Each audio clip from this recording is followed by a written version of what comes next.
Hello બાળકો, કેમ છો? આજે આપણે ધોરણ 10માં સ્વાધ્યાય 1.1 એનો દાખલા નંબર 4 છે શીખવાના છે. હવે એની અંદર આપણને કહે છે કે જો ગુસ્સા ઓફ 306 અને 657 બરાબર 9 આપેલ હોય તો લસા ઓફ 306 અને 657 શોધો. એટલે કે ગુસ્સા જે આપણને આપેલો છે અને લસા જે આપણે શોધવાનો છે.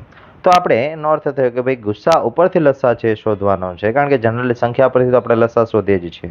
તો હવે ગુસ્સા પરથી લસા શોધવા માટે ગુસ્સા અને લસા બંને ભેગા થતા એવું સૂત્ર આપણે યાદ કરીએ કે ભાઈ એવું સૂત્ર કંઈક આપણે આગળના દાખલામાં જોયું હતું કે ભાઈ ગુસ્સા ઓફ 306 અને 657 ગુણ્યા લસા ઓફ 306 અને 657 બરાબર શું થાય? તો કે બંને સંખ્યાનો ગુણાકાર, એટલે કે 306 ગુણ્યા 657.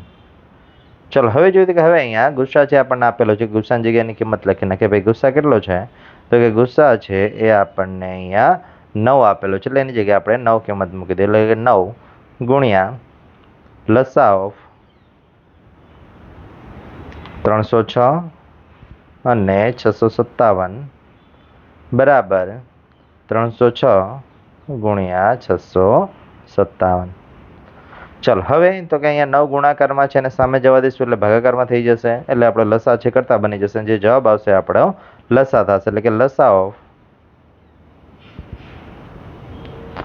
306 657 બરાબર 306 ગુણ્યા 657 ભાગ્યા 9.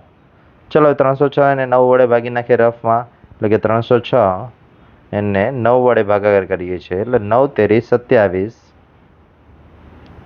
કેટલા વધશે? કે 3 વધશે, ઉપરથી ઉતારે 6, 9 ચોક 36. એટલે અહીંયા 0 0 થઈ જશે. એટલે 9 વડે 306 ને ભાગાકાર કરીએ એટલે જવાબ કેટલો આવશે? 34 આવશે.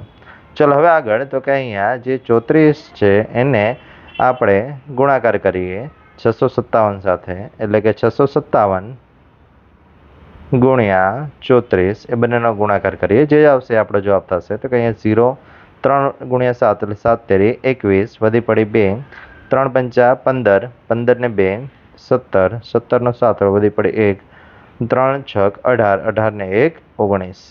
4 વડે ગુણાકાર કરીએ, 4 સત્તા 28, વધી પડી 2, 4 પંચા 20, 20 ને 2 22, વધી પડી પાછી 2, 4 છક 24, 24 ને 2, તો કે 24 ને 2 એટલે 26.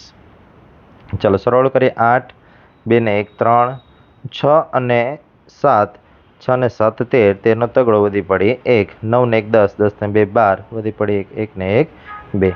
એટલે આપણો જવાબ થશે 22,338 છે એ આપણો જવાબ થયો. એટલે કે અહીંયા આપેલી જે સંખ્યા છે 306 અને 657 એનો જે લસા છે એ આપણને 22,338 છે મળે છે. એટલે આવી રીતે છે અહીંયા દાખલો પૂર્ણ થાય છે.